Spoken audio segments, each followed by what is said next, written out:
Hey there, and it's another episode of Math on the Rocks. But you'll notice we don't have Cole and we don't have Scott here.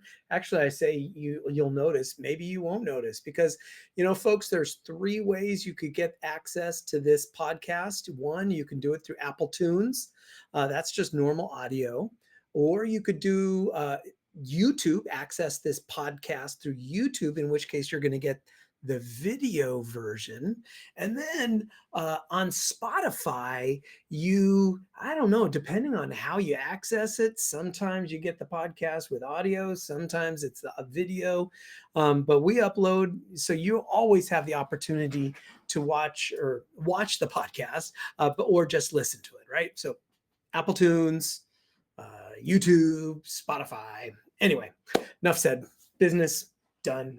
Got the business aside. So what's this episode about? So this episode, Scott and Cole, they're not here because what we're going to do is we're going to play a webinar that we recently hosted with Ed Campos. Fantastic dude. I've known the guy forever. And he always makes you think, he's like never settled with where he is. He's always looking for the future, always looking to push things and push us and the community and to the next level. And in this webinar, he just absolutely does not disappoint. Let me kind of tell a quick story, not about Ed, but as a setup for what Ed has to share. I recently saw on, I don't know, YouTube or Twitter or whatever, Sal Khan, the dude Khan Academy, and he's sitting there with his son, and they've got this camera focused on the two people, Sal and the son, and basically Sal Khan is showing off this wonderful AI technology that kind of interacts with the son and guides the students through a math problem, some sort of geometry problem. And the point is how awesome this AI is, that it's going to lead this kid through this math problem that the student ostensibly was struggling with. And then shortly thereafter, some CEO of some company wanted me to look at his product. So we do a Zoom, and he's showing me his product, and it's really nice. A lot of beautiful visual representations on the computer screen, and I don't know, maybe 20 minutes, this guy is just rattling off about what the kids are doing on this computer. And it finally dawns on me, and I ask him the question, who's doing the primary instruction? And the dude proudly says, well, the computer is doing the primary instruction. And so all the teacher has to do is respond to the data that's generated and pull kids aside for small group intervention. And so both of these examples just pissed the heck off. Pissed the heck off? Pissed me off, man. Just because they treated teachers with such disregard that teachers can be replaced by, in Sal Khan's case, that AI, or in this other publisher guy's case, the computer can do all the primary instruction, leaving the teacher to just do intervention in small groups. And just, you know what, folks, teachers are not replaceable like that. And that's why I love what Ed has to say in this webinar. Is he talks about how to use Chat GPT to augment the teacher's work, how to augment what the teacher has to do outside of the classroom, how to augment what the teacher has to do inside the classroom. It doesn't replace the teacher. So the way Ed views technology, and in this case, Chat GPT, or really any AI, is how can we use this product to make the teacher experience better, not to replace the teacher. So enough said. I'm going to get off my little soapbox because I really want you to listen if you're on Apple Tunes and Spotify, or watch if you're on YouTube. I want you to just enjoy Ed's vision on how we might incorporate AI into our teacher lives to make our teacher lives better. As I'm thinking about it, it might be the best experience to watch this episode on YouTube, so you could watch the video, or you could do it on Spotify. Because Ed does a lot of stuff on the screen and he's scrolling through, and I think the visual might help, but it's absolutely not required. You will get a ton of knowledge from Ed just even by listening. So enjoy the show. My name is Duane Habecker. I am the president of the California Math Council Central Section. And my day job is math coordinator for Merced County Office of Education. Cole? My name is Cole Sampson. I am the president-elect for the California Math Council Central Section, and in my day job is the administrator of professional learning for the Kern County Superintendent of Schools. And before we introduce Ed, I just want to thank our partners. This webinar, you know, when we set up a webinar, technically it doesn't feel like it's all that much work. You create a Zoom session, you put it in your calendar, and you send it out to 500 of your closest friends, and you see who shows up. But really, there's a whole lot more to it. Cole and I have arranged this. You are, by virtue of being in this webinar, you are now part of this Central California collective of like-minded people who are all saying, we need to fundamentally change and improve what math instruction and math learning looks like in the Central Valley. Of course, we let anybody come because it's a webinar and the internet goes everywhere. We even let people like Annie join us from Philadelphia. And so, but I want to thank our partners, all of the county offices that you see on your screen right here who are all kind of sponsoring this and just making this happen.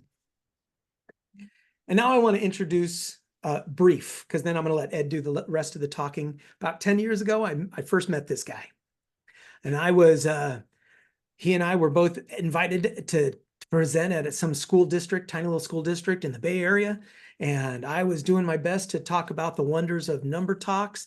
And then there was this guy. Everybody kept talking about this guy. And I'm like, you guys are supposed to be listening to me talk about number talks. And they're like, oh yeah, Math 360, this guy, Ed, he's amazing, blah, blah, blah, blah, blah. And I'm like, I gotta check out who this guy is. And my life has not been the same since. Ed is a fantastic guy.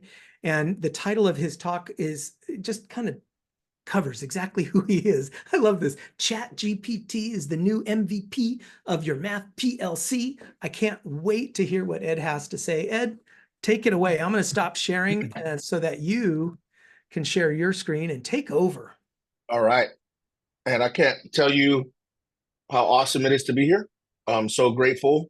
And I know Cole and Duane, I know you were about to dip out and go off screen and leave me alone in this webinar, but may I make the request that you stay on? Because I need my emotional support mathematicians. So turn your cameras back on. Is that okay? Because maybe. Right. No, don't play with me, Duane. I remember that day at Union School District. Yeah. Beautiful day. Beautiful friendship started. You know, great to meet people, just like all the CMC conferences we go to. I want to. I've been pasting some links in the chat before we get started, but I encourage Cole and Duane to heckle me throughout. I invite that. Also, because I don't know who set me forth in this lineup after Fawn Wynn, Joe Bowler, Dan Meyer, and then me. I'm just saying. But like I just said, like that's a interesting thing to wrap the brain around. But we're gonna have some fun today, and I really want to play. Like, let's take this idea of play and this idea of Chat GPT as the new MVP of our Math PLC. And if you have some time to answer some of the questions, you can. But I want to, since we have 5 p.m., let me ask Cole and Duane to keep me at a hard stop of my talking before I get into the playtime, because I know certain people, we have different learning styles. Some of us want to give me the information. I'm going to ignore you, turn my screen off, and I'm just going to play because I've given you my resource document. You might be doing that already. Everything that we're going to do is in there. But some people learn differently, and some people want to be modeled. And so we're going to do both. Right? We're going to do that UDL thing and give everybody what they want. But I want you to, Duane, can you give me a hard stop at, let's go 4:15, okay? Is that actually? Let me go 417. Give me 6 minutes to get my intro stuff in, and let me see if I can do that. Is that right? Oh, you can't see it. 417. There it is. 417. Okay. We're good. Okay. So I'm looking at I'm gonna Share come your back screen. to Are you sharing your yeah. screen? Nope, not yet. This Okay. is I'm not that good with technology, guys. So I mean, I'm starting the heckling right now, Ed. yeah, exactly. So can you see this bar here? 100%. All right. So I just want to gauge some interest, like of what people's experiences with some of these tools. ChatGPT 3 or 4. So we have some more advanced users, right? And if you haven't responded, don't worry. You know what the GPT stands for? 2 people know. It's generative pre-trained transformer, because it generates stuff, is trained on data, which is the internet, depending on the version you're using. And I'm curious to see how people have used this, right? Mostly writing emails, proposals, vacation planning, coding. Okay, this is a vocabulary word there's 2 new vocabulary words I want to talk about. Use cases, which is this, how have you used it? So these are some use cases, and we're going to do a lot of that. And then prompt engineering is the other vocabulary word, which is basically the input and the requests that we put into the algorithm, right? And then this is just a fascinating graph. I love this graph up here, right? How do we feel? Are we very excited? Are we concerned? I see some of us are both, which I also am too. I think that's a good place to be. And we need to honor all emotions. This I did not add a question to, but I just want you to hold on to that idea of what are the things you love about teaching math? What are the things you don't love about teaching math? And then this one, I would like you to respond to this. If you haven't responded to this yet, this question, I'm going to stop student pace so that you can actually respond to that one. So I'm going to stop my screen so I can see Duane. But let me see if are y'all able to still get to that? This is a big part of this. Is something I do want to use later. And I'll drop this link. If you haven't scanned the QR code and you would rather participate with this in the chat, I can drop a link to that PearDeck in the chat there. So I encourage you to do that. And then as you're doing that, I'm just going to keep going, because what's my time right now, Duane? We are at 414, baby. Perfect. Okay. So I'm going to let you all answer that, because that's a big part of what I want to talk about. And I think it's kind of fitting that I'm going after Dan Meyer, especially because I subscribe to the Desmos blog post and I read his stance on AI. But I want you to know, and I have slides on this, but I don't think I need slides. I'd rather grab that input from you all. I don't disagree with Dan Meyer, right? I think I 100% agree with Dan Meyer that there's things that that human beings, that us, can do better than a bot, and a tutoring chatbot is not the answer. That's not what I'm talking about with ChatGPT at all today. So I'm with Dan on that. I stand with Dan. Now, my Spanish language AI tutor, totally different ballgame. Language AI, this works pretty good. Like, I'm just gonna say, like, let's write a blog post about that. I've been actually taking ChatGPT out to the community, work with adult ESL students and people working on passing the citizenship test to become U.S. citizens, and showing them how to use this free tool to learn English faster. That's a different story. AI does language way better than it does. I mean, they're a large language model. Math is complex. So let's talk about this vocabulary word. We said use cases. I like stories better than use cases. So I want us to play around today with some prompts. I'm going to have some play time, but also some demo time. But I want us to discover what our stories are, our AI stories are, your use cases. You're using it to craft emails and things like this. But I have this this graph, and I'm going to come back to that problem. Is appreciate you all. I'm going to actually leave that one on there. I'm going to just switch to my Google Slides, because I really want folks to tap into that. that problem, because we're gonna tackle some of those big problems towards the end of the session. So 3 minutes, Duane? Got one more minute. Do you want 3 minutes? You got about one more minute. Let me see if I can do it. Okay. Give me 2. All Give right. me 2 extra. So this is a visual I like to use. The 8-hour workday. I'm not even talking about like bots in front of students. Like there's a whole bunch of privacy policy. I'm talking about adult use of AI. And what used to take us 12 hours in an 8-hour day, repeatedly, if it takes us 12 hours a day over and over, then that extra time is called burnout, right? Burnout, exhaustion, right? Stress, lots of health issues. But now if we have an 8-hour workday and it takes me, or what I used to do with lesson planning, with coaching, supporting these things, instead of 8 hours, it takes me 3 hours, 4 hours, half that time at least. I call this extra time a gift, and I made it yellow for a reason, because I see some sunshine, I see some daylight. It helps me answer that question, like, or that helps me address that problem, that there's never enough time in the day. Well, now there kind of is. We have this gift. And I think that our AI story is told here, like, what are we doing with this time? So that's what I want to challenge people to do here. And what are we doing with this reclaimed time? And that comes from some AI stories before I get into some prompts. A graffiti artist, a story, my friend Eric Gonzalez is a graffiti artist. After I showed him how to use Chat GPT, a week later we checked in, and he was like, oh man, I'm like, I can get all these applications done, grants formatted and structured, all the paperwork that I don't like to do. I can get that done a lot faster. I'm getting successful, getting more creative in my grant applications, getting more money, and I save time to do more art, do more community murals for people. Boom. That's the kind of AI story I want to hear. This kindergarten teacher who I was teaching an intern class, stayed after I had introduced them all to Chat GPT. I'm like, it is a technology class. I got to show you how to use the most cutting edge technology there is. And you all look fried. It was like a year ago this time. They were fried.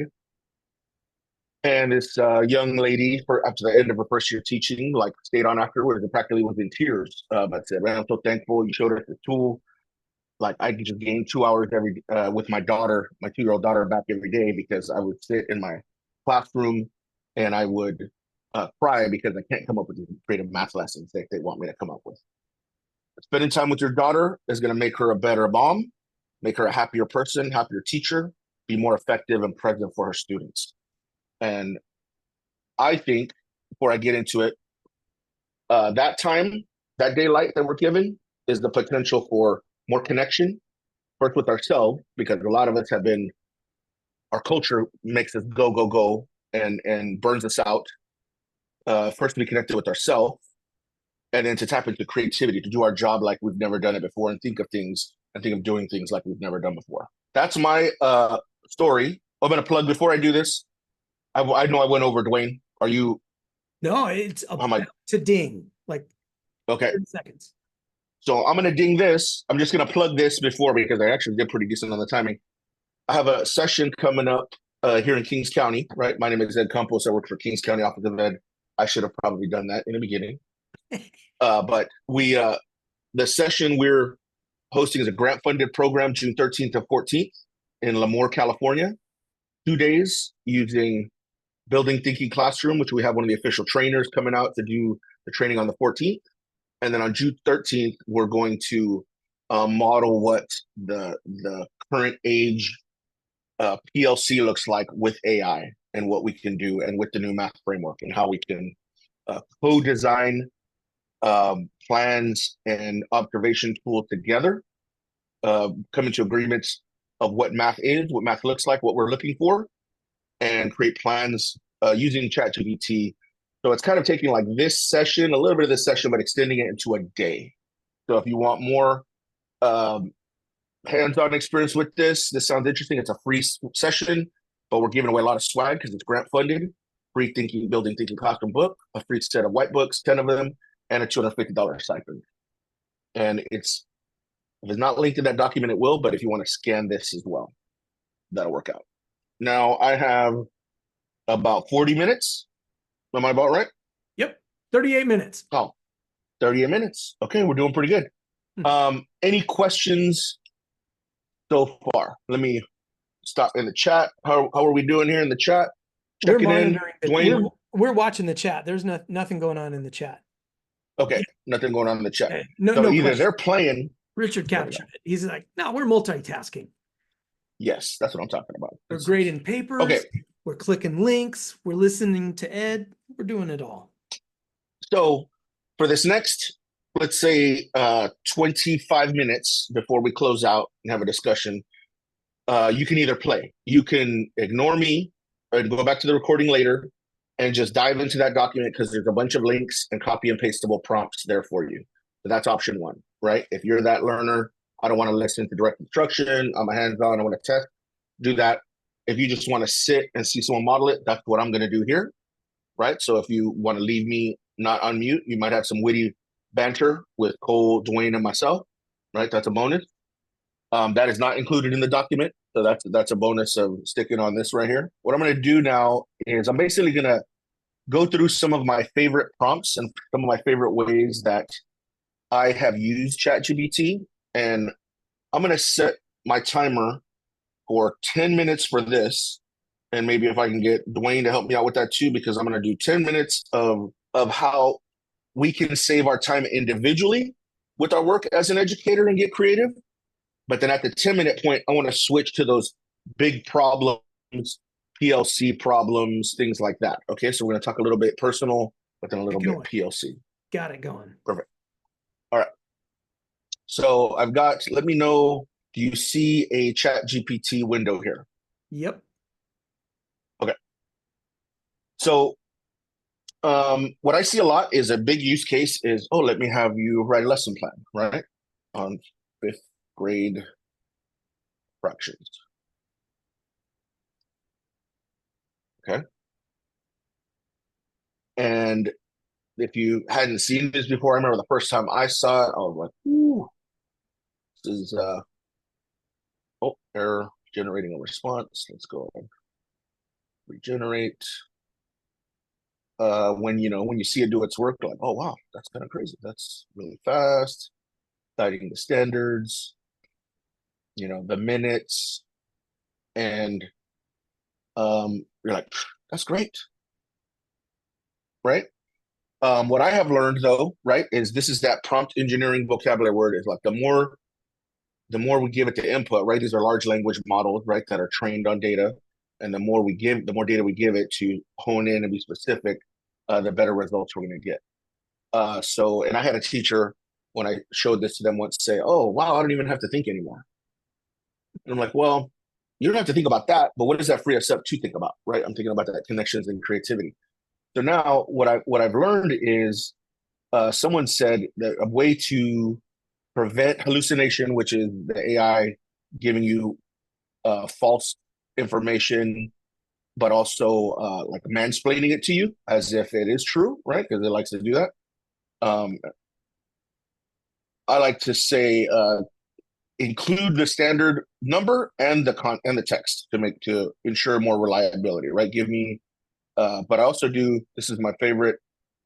Give me top 10 creative theme lesson ideas for this standard, right? And this is one of my favorite ones because then it's like, oh, I get to choose. I get to use my critical thinking. And I get to try and find something that might be interesting for my students. All right, so I call this the David Letterman top prompt, the top 10. Right, so there's some decent things there. I can also one of my favorite things to do actually is when a teacher asks, what I don't have to spend I don't have to think anymore. It's like, well, what does that free us up to think about? Well, what might be interesting to teach? What might be fun to teach? Or free us up to think about what are our students into? So now give me top 10 creative theme lesson ideas for the standards. My students are into Roblox, Minecraft,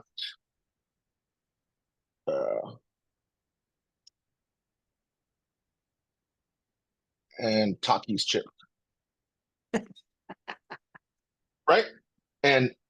Or I could even put it, what am I interested in? Like how, Lord knows, the joy, our own teacher joy has sometimes been missing from the classroom, and we could bring that into it. I could put, like, I love charcuterie. I would love to teach a fraction lesson on charcuterie. I'll go buy the cheese, the crackers, do all that, and then we get to eat. I can teach the kids about the art of charcuterie, play some jazz music, some John Coltrane. Like, I'm totally gonna do this Takis chips party planning, right? What do you think? Which one of these do you think sounds interesting? Then it's just like that time I freed up, that yellow time, learn about my student, right? And then now write me the lesson plan, the full lesson plan for number 6.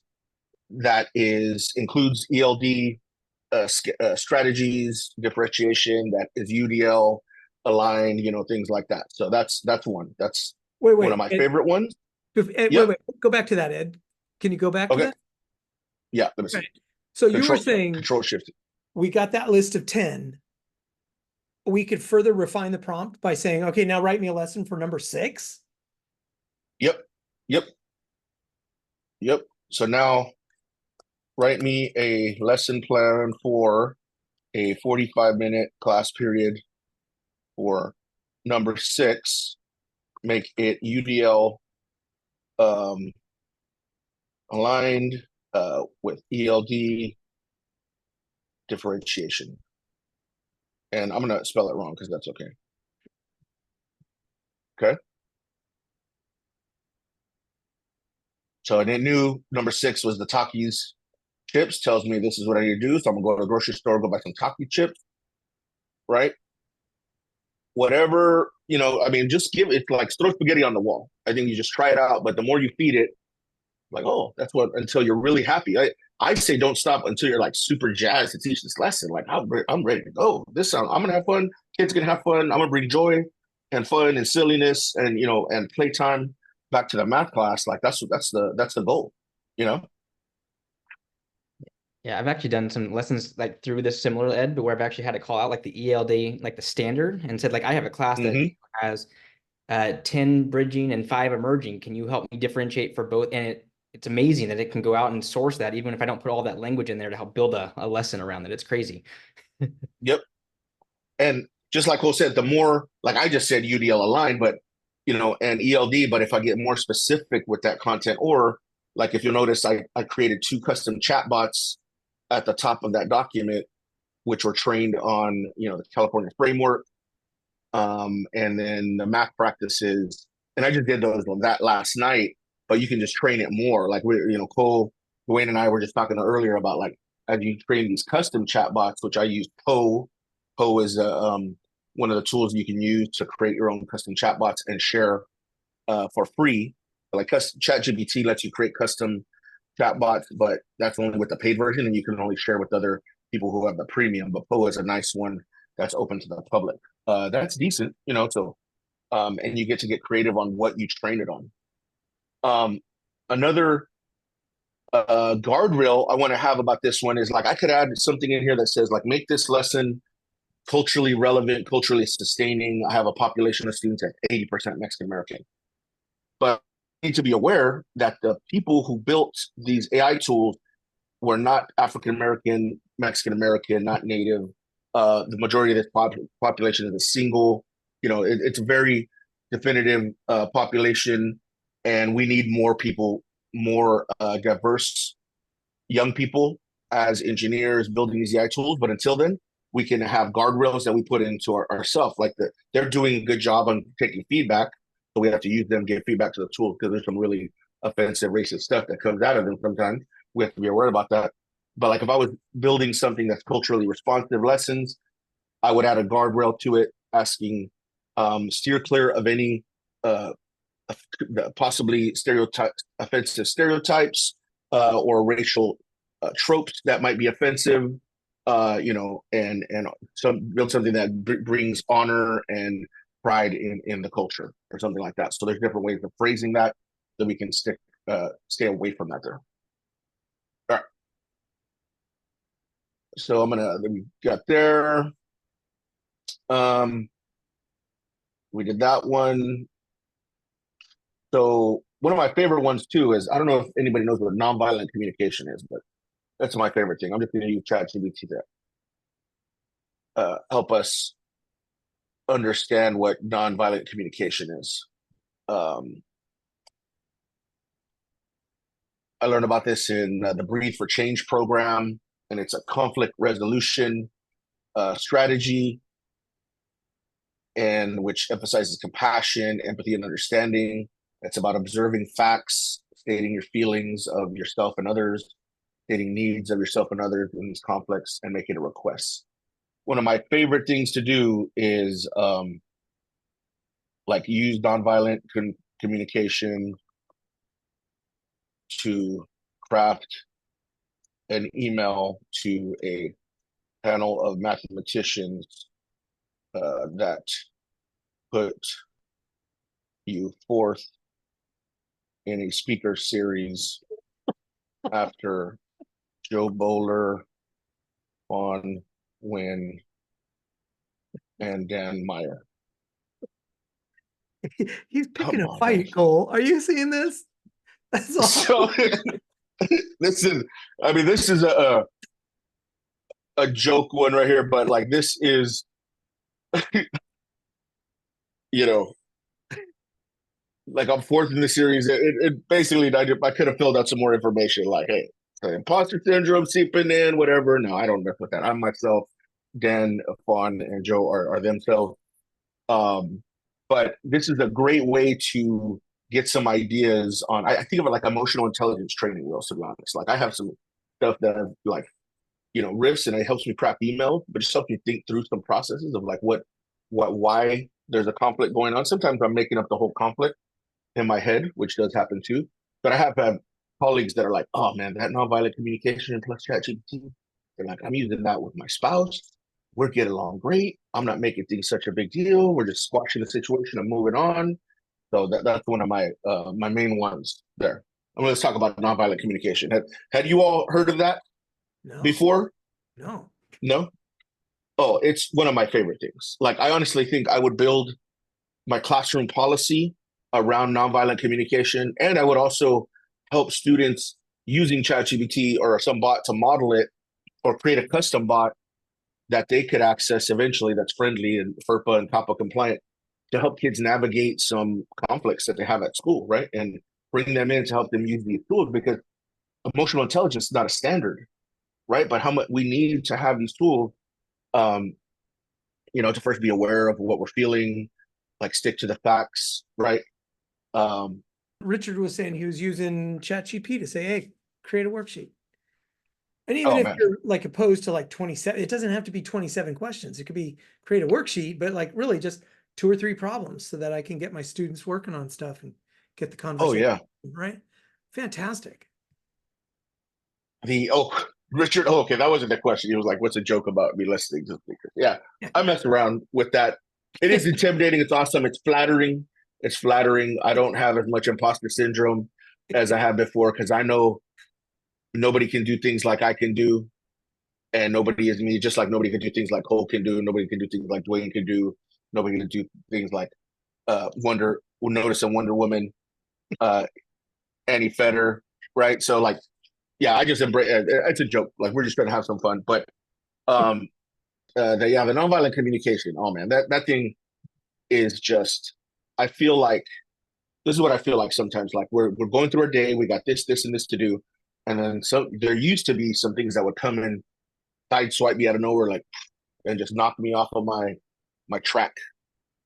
But it was because either a conflict that I let stew up here, and maybe, sometimes if I don't communicate how I'm feeling, it just stews up here more and more, and I'm making it worse and just doing, when the other person that is, they're not doing anything against me. Everybody lives in their own world, and we all have our own, brain and perception of the way the world works and things are working.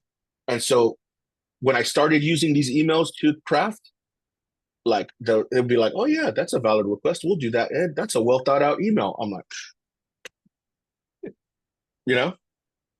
But here's what I will say. If you're using it to craft emails, this is a pro tip. Make sure that you remove I hope this email finds you well, because ChatGPT loves to do that. And that's the biggest biggest signal that you use ChatGPT to write your email. That, and if you use it to create a blurb about something, it always wants to take a deep dive into something. Let's take a deep dive into the math framework. And I'm like, so those type of things, it always wants to deep dive, and it always wants to hope emails find you well. All right, I think we're doing pretty good. My time is up for that one. Yeah, Hopefully that was just beeped. Yeah. So there's other stuff in there in the playground. Continue to play, and email me or anything like that.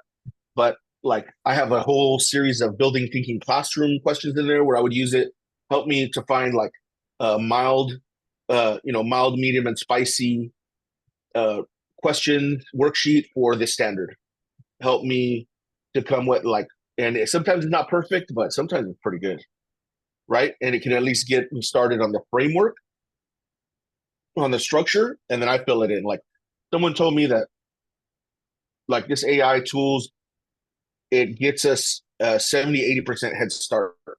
Like we're almost 70-80% done. And I love that because it gives you the structure, and then I'm like, oh yeah, I would do that. That's not right. This and that, and you change it. And I'm like, oh man, you add your own uniqueness to it, which I also think like AI citation is a real thing. And to be honest and transparent about, I'm not claiming I did 100% of that one-stop document.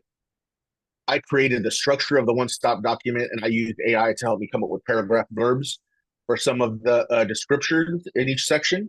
And I think being honest, I do think that there's going to be some sort of AI citation format that's going to be adopted pretty soon.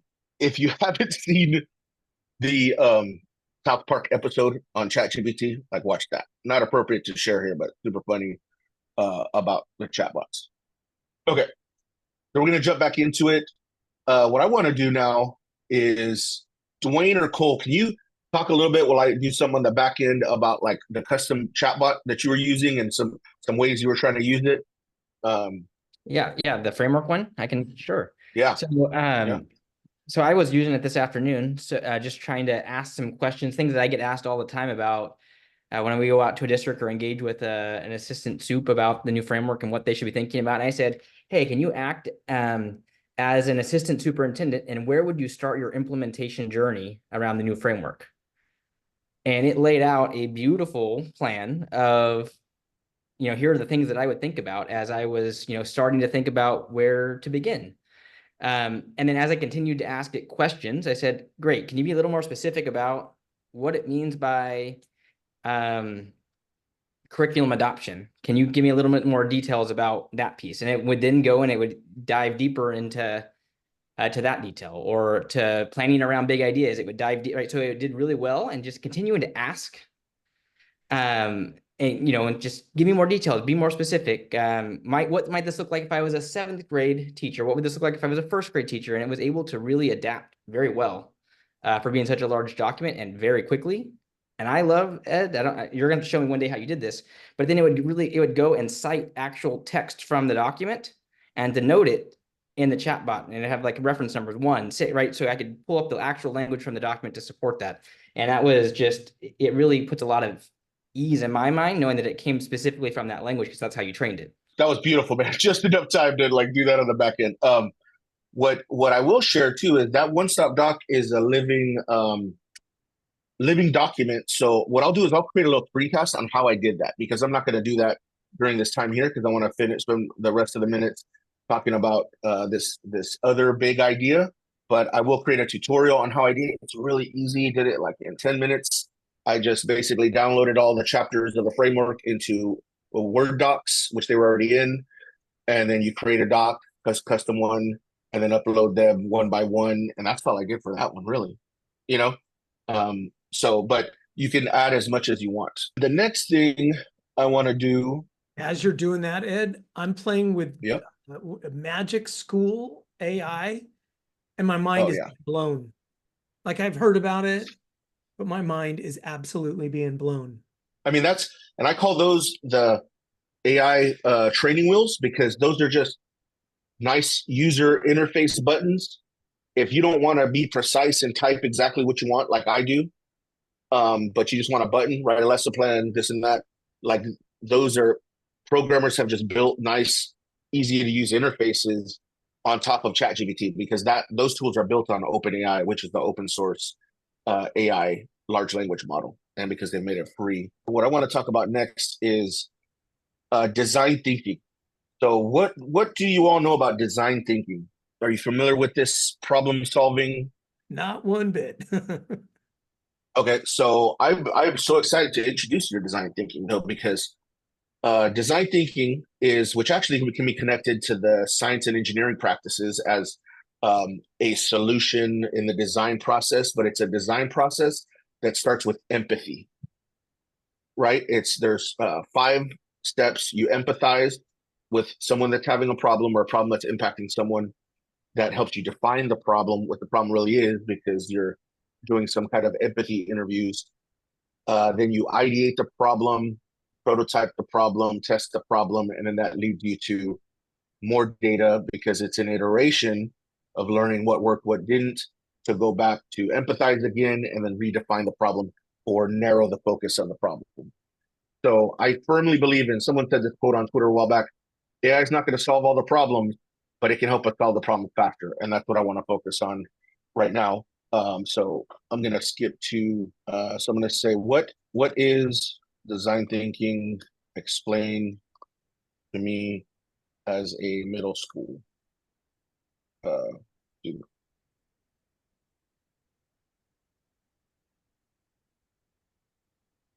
All right, so it's a way to solve problems by thinking creatively, putting yourself in someone else's shoes.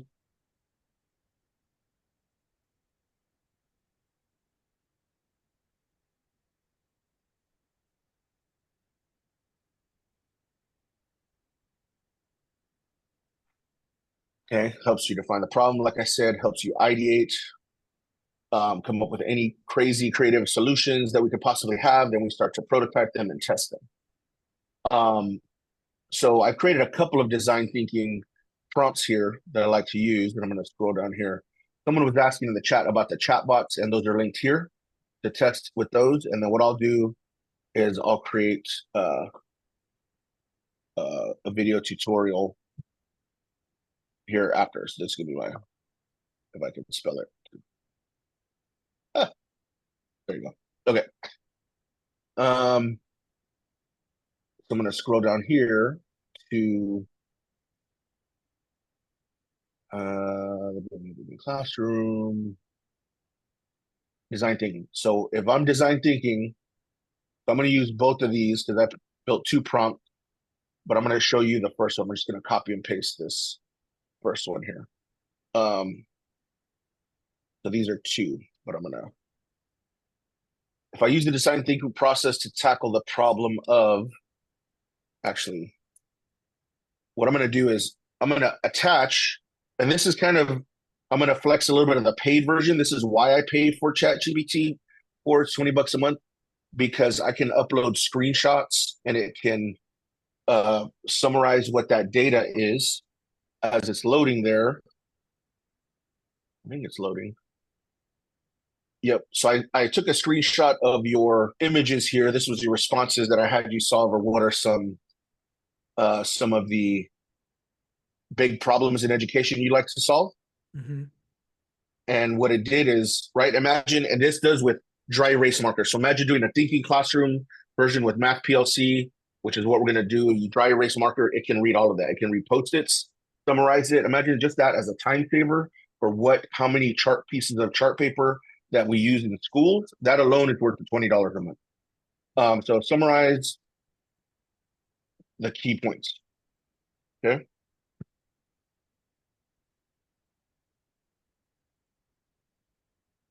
So here's some of the problems. And then can I ask Duane or Cole to pick one of these that we want to address using design thinking?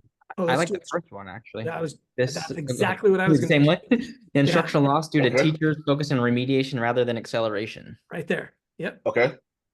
So this is the new part of it too. I can be like, copy and paste that. So now I'm going to go back to my, if I use the design thinking process to tackle this problem in math class, describe what, I like the empathy piece. I like asking this, and I'm going to show you 2 different ways. Like this is going to be design thinking on training wheels. And I'm going to show you what real design thinking, when you have buy-in from everybody, that what we can do with it. To tackle this problem in math class, describe what emotions might exist within all parties involved in this problem continues or is exacerbated. Because I'm big on identifying emotions. That's a part of me learning my emotional intelligence. Because if I look at these emotions here that are involved, and I'm really talking about humanizing the classroom, and if I can, this is just going to take general stabs at, sorry, that's not the right language to use, but general guesses at what emotions teachers are dealing with: frustration, overwhelm, helplessness, discouragement, anxiety, disengagement from students, parents, concern, frustration, helplessness, right? Admin, pressure, concern, and frustration. I like to use that because then that helps me. Really, I need to ask myself, am I okay with these emotions? No, I hope not. And if we are, maybe there's other jobs out there. You know what I mean? Like, this is a human-centered profession, and we should not be okay with those emotions. So that should drive the why. Why am I trying to solve these from all stakeholders? But now, I'm going to go to the next level of um, what design thinking, what really happens when you have a good full implementation. Oh, and I know I'm coming up on the time, but so now, if big problem math education is the one above, right? One above. Now use the design thinking process to help me plan my strategy to solve this. And I'm just going to say at my school site, because maybe that's something, right? And make sure to include empathy interview process with suggested potential questions in the plan. And so I'm adding that because a big part of the design thinking process is empathy interviews, where the empathy process doesn't just come from guessing, I wonder what emotion. You actually interview those that are involved. And so this is a huge process because it's human-centered problem solving. So you start with the humans, and then this would be a survey that you would go around and not send a Google survey, but go around and actually talk with people and had some time with the cross-section of teachers and ask these questions through these empathy interviews so that you can collect data on really getting to the root of this problem. Any thoughts about this so far? I know I've got a... I'm going to speak up real quick because you just touched a nerve here. So part of my team, one of the things we do as a team, we send out reflection forms to the schools that we're working with and coaching to say, hey, how did we do? What's going on? And the feedback that we're getting is very positive, very nice, but it isn't helping us grow. Like, the feedback isn't allowing us to be feed forward and grow as a team. It's just very nice, which I'm grateful for, but it doesn't help us grow. So you are showing me an idea that I can use the Chat GPT, some sort of AI, it doesn't have to be Chat GPT, to really kind of hone in and use prompt engineering to get a good set of 4 or 5 feedback questions that are going to cause us to grow, not just get nice platitudes from the people. So this is cool. Yeah, the empathy interviews, and when you have time constraints, sometimes the things you can do it through a form. I've done that, but ideally to have these in-person interviews, like the nuances and things like that as well, get a good cross section.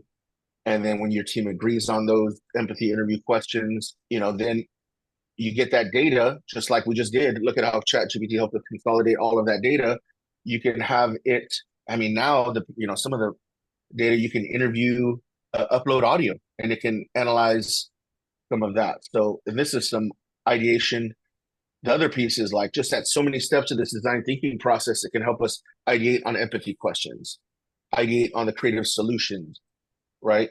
Your tutoring, math mentorship, culturally relevant, family math nights, right? And then from there, if we really care about the problem and those emotions are not okay with us and they don't sit well with us, then I'm more motivated to do this and I'm being treated like a human being, and we're going to be moving towards that direction, right? And so for me, this AI with design thinking really has me the most hopeful about everything. And Dr. Saba Kidwai, who I follow, she's from designingschools.org. .com is who I follow and learn the most about AI from, and I love her human-centered approach to problem solving, where she doesn't even, in her AI sessions, she doesn't even bring out the technology until like the last 20 minutes. She just has people get in a breakout rooms and interview each other with paper and respond to the documents. So you're doing empathy interviews with each other and then using that information to put into the machine. So really lowering that effective filter of people who are scared of technology and this and that, because if you talk about AI, that probably brings up a wall right away. But then if you're just talking about what are problems you want to solve, like all of us have one of those, you know, and even it could be like a personal problem. You're trying to get on a meal prep plan or something like that. Trying to stick the landing right here. We got 3 minutes, but I know we've covered a lot. We did some playtime. I would like to plant this last seed of a wish that I have, and I'm going to uncover the wish in the Google document because like Duane and Cole, I really appreciate your leadership and vision when it comes to getting this monthly free PLC started.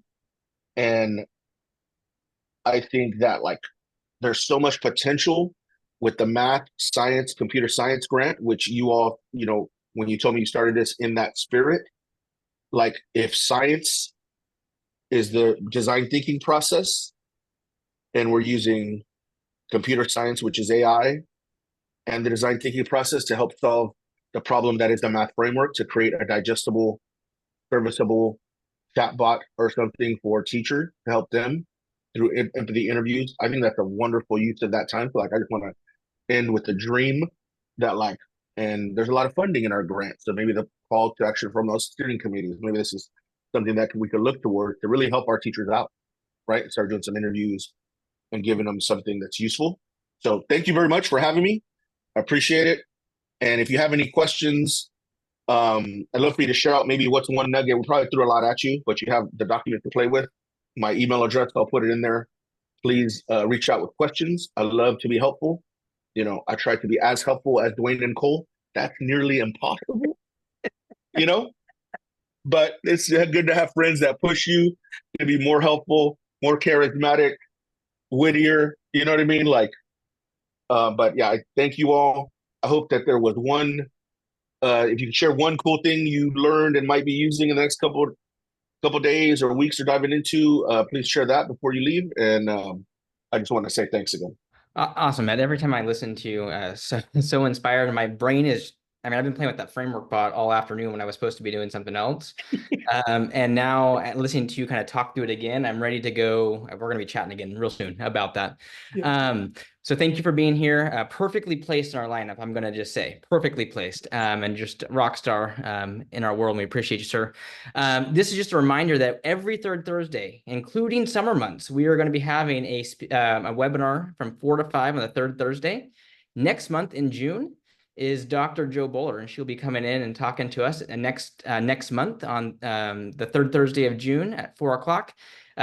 You still have opportunity to invite friends, so send out this link. People can still get registered. It is free, will always be free. If you would like to go in and re-listen and check out the resources shared by Ed, this will be on the CMC website by early next week at the latest for you to see and peruse. I'd also like to take a moment just to invite you all to check out the Math on the Rocks podcast. This is a podcast that Duane Habecker, myself, and Scott are hosting out of the Central Valley as well, where we are really talking about lots of rocky topics in our math world and community right now, and really just kind of getting them out there. So please join us, subscribe to our Math on the Rocks podcast. And with that, just a big thank you. Thank you for taking time to be here on a Thursday afternoon in May when the world is crazy around all of us, and you took the time to be here. So we appreciate you, and have a wonderful rest of your evening. Thank you all.